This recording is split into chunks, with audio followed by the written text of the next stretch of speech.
यावर्षी गजानन शिवजयंती छत्रपती शिवाजी महाराज जयंती निमित्त काल व्याख्यान ठेवण्यात आलं होतं की जेणेकरून छत्रपती शिवाजी महाराज विचारातून कळावे, सर्वांना समजावे। आणि काल व्याख्यान झालं। आज सकाळी छत्रपती शिवाजी महाराज यांच्या पुतळ्याचा अभिषेक केला। सर्व जाती धर्माचे सर्व समाज बांधव एका ठिकाणी येऊन सर्व समाज बांधवांनी एकत्रित येऊन ही छत्रपती शिवाजी महाराज जयंती साजरी केली आहे। सकाळी अभिषेक केला आणि आता या 4 वाजता त्यांच्या पुतळ्याची मिरवणूक या ठिकाणी आमच्या गजानन गावातून काढत आहे। आम्ही डीजेला थारा न देता या ठिकाणी न्यू हायस्कूल शाळा गजानन यांचे झांज पथक, लेझिम पथक, तसे गावातील भजनी मंडळी व सर्व गावकरी मंडळी या मिरवणुकीत सहभागी होऊन आनंदाने या ठिकाणी शांततेत मिरवणूक आम्ही काढत आहोत। डीजेला या ठिकाणी आम्ही थारा दिला नाही, पारंपरिक पद्धतीने या ठिकाणी एकोप्याने जयंती साजरी करीत आहे। जन्मोत्सव सोहळा गजानन नगरीमध्ये आपण सध्या आलेलो आहोत।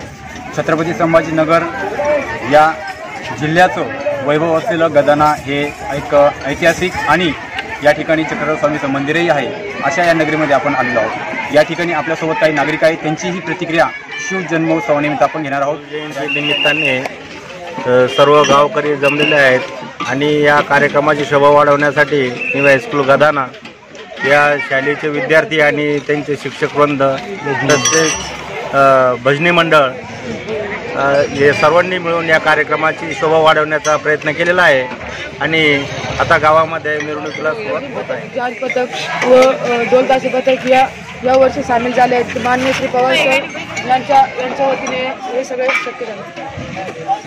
ओके। गजानन या गावामध्ये दरवर्षी शिवजयंती साजरी होत असते। यावेळेस थोडंसं आगळं वेगळं पण आम्ही या ठिकाणी सादर करत आहोत।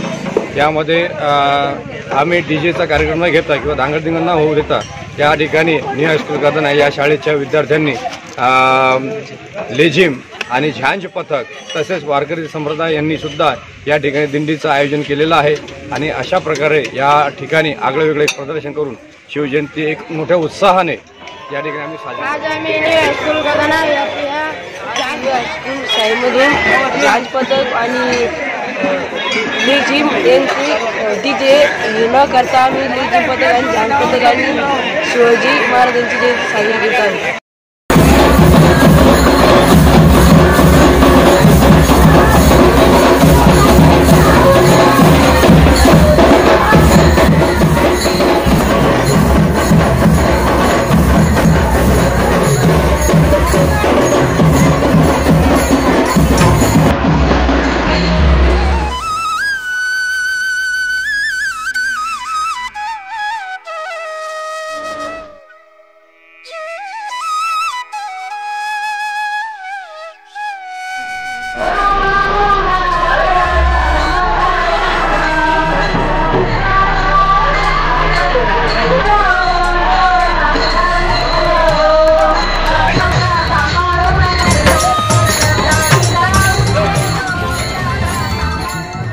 जाहिरात, बातम्या आणि लाईव्ह व्हिडिओसाठी संपर्क करा।